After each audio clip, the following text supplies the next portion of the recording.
सुंदरपुर नामक खूबसूरत गांव में हरे भरे खेतों और जंगल से घिरे हुए एक जिज्ञासु लड़का रहता था जिसका नाम रोहन था। अपने साहसी स्वभाव और दयालुता के लिए प्रसिद्ध रोहन को पास के जंगल में घूमना, पक्षियों को देखना और रंग बिरंगे पत्थर जैसे खजाने इकट्ठा करना बहुत पसंद था। एक दिन रोहन धूप से चमकते हुए जंगल में पहले से कहीं गहरा चला गया।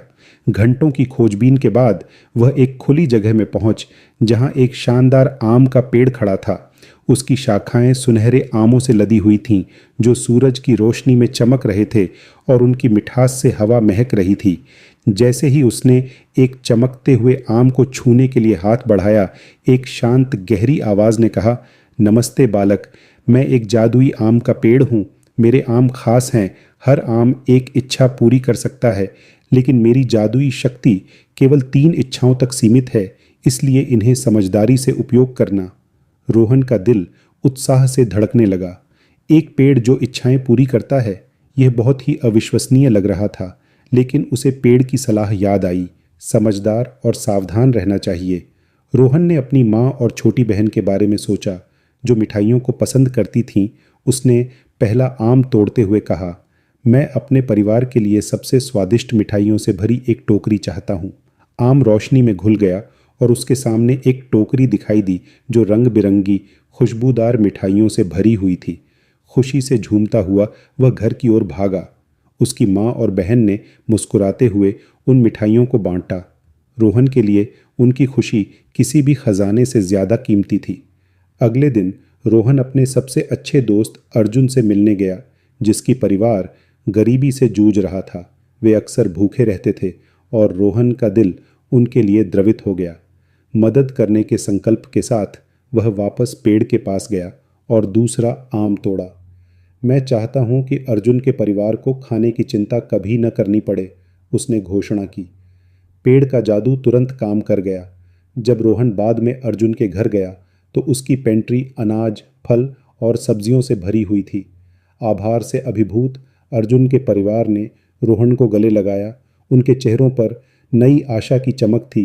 रोहन ने उदारता की ताकत को महसूस किया। यह जीवन को बदल सकती है। कुछ दिन बीते और रोहन ने अपनी अंतिम इच्छा पर विचार किया। एक शाम उसने देखा कि गांव की नदी सूख रही थी।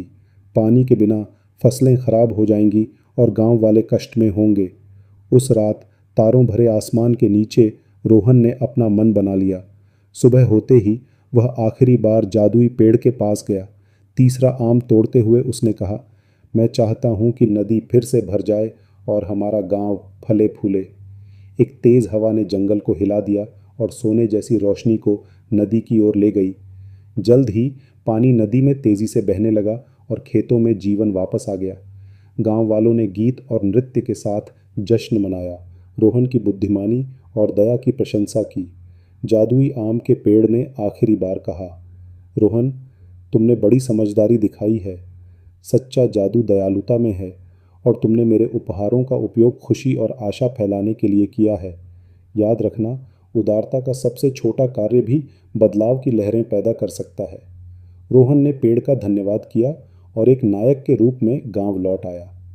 उसने जादुई आम के पेड़ की कहानी सभी के साथ साझा की, खासकर बच्चों के साथ।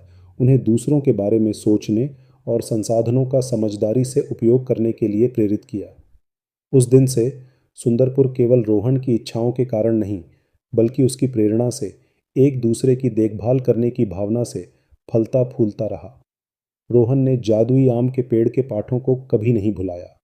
वह जंगल में घूमता रहा, हमेशा दूसरों की मदद के रास्ते ढूंढता रहा और इसी तरह जादुई आम के पेड़ की कहानी पीढ़ियों तक जीवित रही, रिमाइंडिंग अस कि सच्ची खुशी साझा करने और दूसरों को ऊपर उठाने से आती है। Thank you so much for watching. For support me, please subscribe, like and do share to your loved ones. And finally, press the notification bell for my upcoming video.